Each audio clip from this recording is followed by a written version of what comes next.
A harmless man is not a good man. A good man is a very, very dangerous man who has that under voluntary control. You got to be aggressive. You got to be willing to fight. You got to be willing to kill, and you got to be willing to die. At the same time, you got to be able to temper all those things in such a way that they can be controlled and disciplined. You make men safe, let's say, by making them strong, and then by making sure that they're disciplined.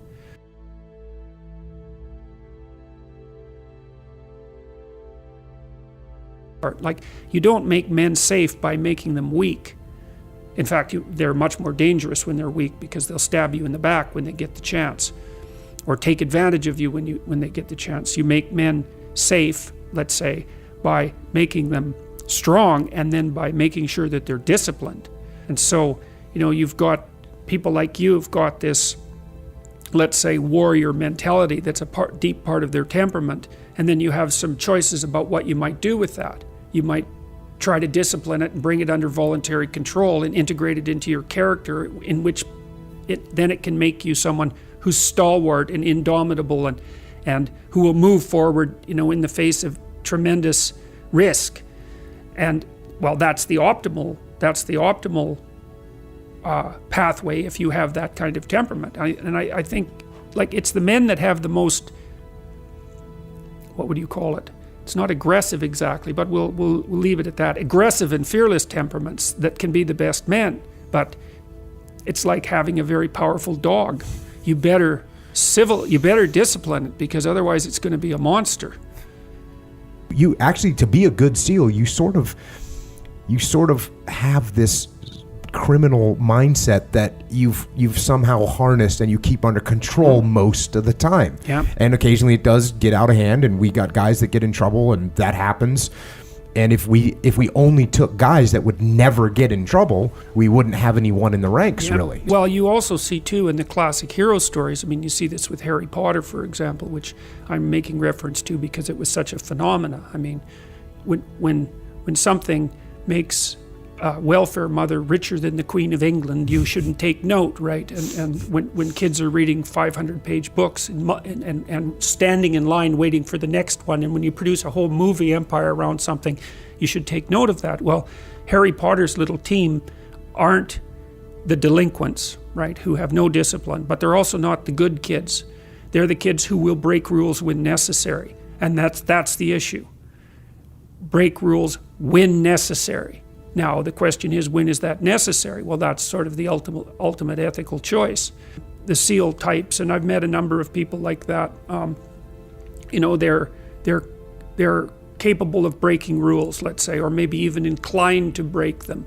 But I also think that this is part of the reason that I'm an admirer of Carl Jung, because Jung makes it very clear that, see, he was very interested in the barriers to enlightenment. Because if there's such a thing as being enlightened, let's say, then why isn't everyone enlightened? If it's just a matter of taking the glorious route and following your bliss, let's say, it's like, well, that sounds pretty easy. Why isn't everyone enlightened?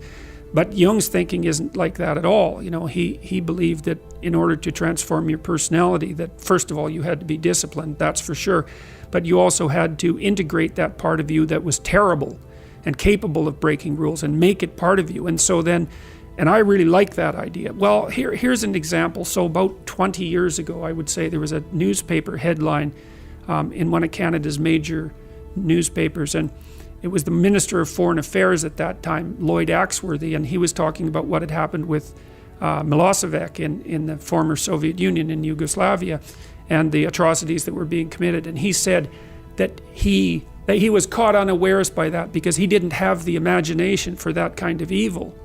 And I thought, well, you think that what you're doing is signaling your virtue by making a statement like that, but from my perspective, all you're doing is stating your cowardice and your historical ignorance, because if you're going to be Minister of Foreign Affairs, you bloody well better have imagination for that kind of evil, because if you don't, then anyone who does wins. They beat you. And so again, in the Harry Potter stories, you see he's touched by evil, right? He actually has a soul fragment that's embedded within him that's as black as anything can possibly be. That's why he can talk to snakes. But without that, he wouldn't be able to have any victory. And that's exactly right psychologically. Unless you can think the way that an evil person thinks, then you're defenseless against them, because they'll go places you can't imagine and then they win. And so the best men I've met, it was interesting even when I was in junior high and high school, because most of my friends dropped out, by the time they were grade 10, thereabouts. And a lot of them were guys who developed physically. They're pretty powerful, and they're just damn sick of putting up their hand to go to the bathroom. It was like, they're not doing that anymore. One of my friends got kicked out when he sort of challenged the gym teacher, physically. And the gym teacher, he could do an iron cross. He was a tough guy, and so it was no trivial matter for my friend to stand up to him, but he got expelled anyways.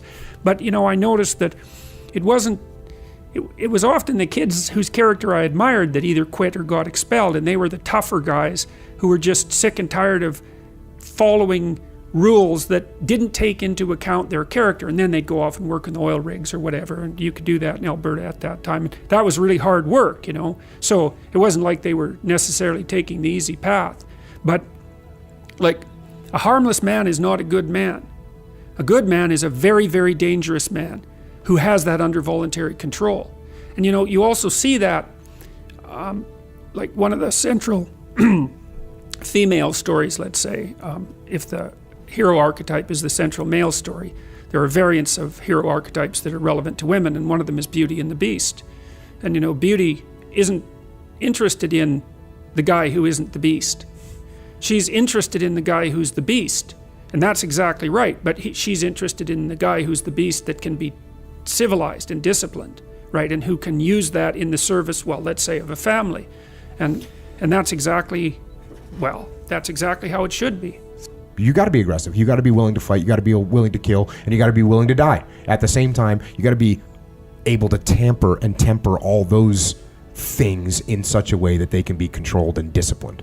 Well, I also think that that's part of what makes a world peaceful in the final analysis, because if you're around people who are dangerous but disciplined, then everyone watches their step.